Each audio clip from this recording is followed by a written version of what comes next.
Inside Racing is brought to you by Dunlop.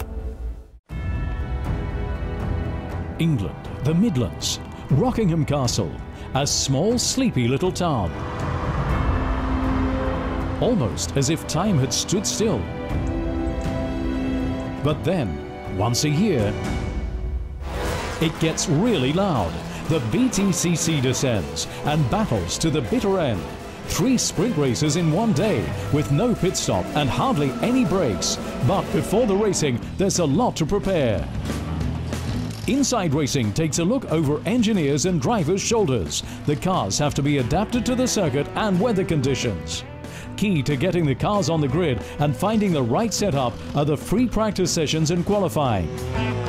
The task with the setup is to maximise the total performance of the tyre as it degrades. With a front-wheel drive car, we have, like many of these cars here, they have what's known as rear steer.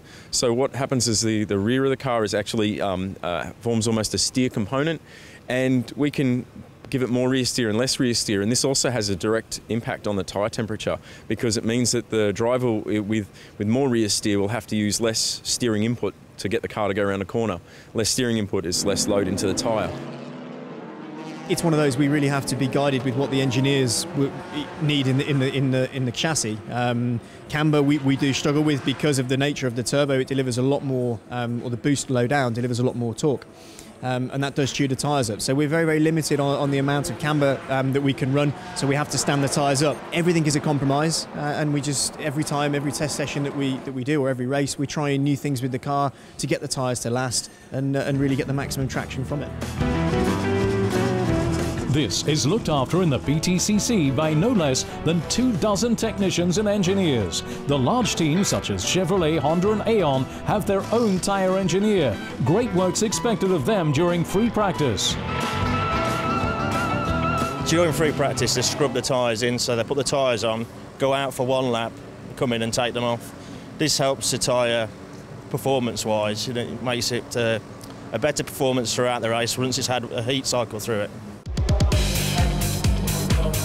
Reading and feeling the tyres is one of the driver's most difficult tasks. Finding the right race temperature and getting your driving style in tune with car and tyre. It's all about experience with the tyre. It's not a case of just bolt on a tyre and leave the pits and go flat out. You got to feel the tyre. You have to run them on lower pressure to start off with, and you have to feel everything, warm up. You have to get the rubber and the compound at the right temperature, and the tyre wall has to be nice and warm, and your brakes. And then you got to get the perfect exit out of the last corner. You got to really feel it. We just have one slick and one wet, and our wet tyre is very good. It's basically a cut slick with a softer compound. I've run them for a lot of years now, so I know them as good as anybody.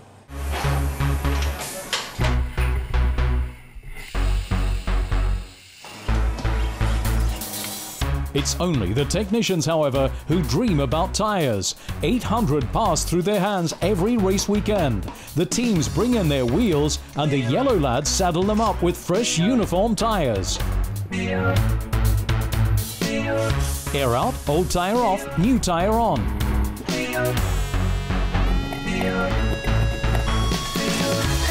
Air pressure up and wheel and tyre again united. Finally, the wheels balanced using weights and the job's done.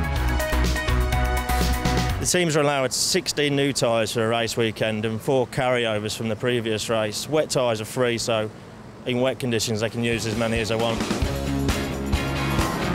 However, every driver has a different driving style, different braking points, varyingly aggressive ways of driving, and different chassis settings.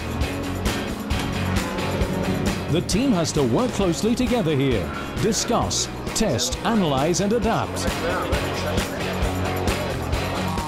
It's a real happy balance, because you obviously want the maximum performance from the tyre, which you can gain by putting more camber on the car and adjusting the tyre pressures accordingly.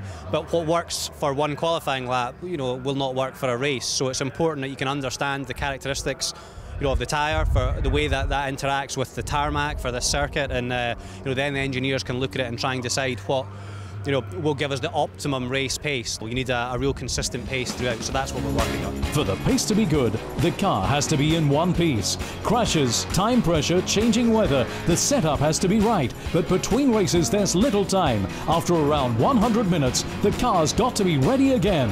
high priority is to get the car out there. If you don't have any damage, then it makes it a lot easier and you can look more at the setup. Generally what we'll try and do is, if we have a lot of damage, is incorporate some setup changes. We'll never not try and incorporate some, but it is dependent upon the format of the day as well. The BTCC's technicians and the engineers, during such frightening moments, they can only worry and hope.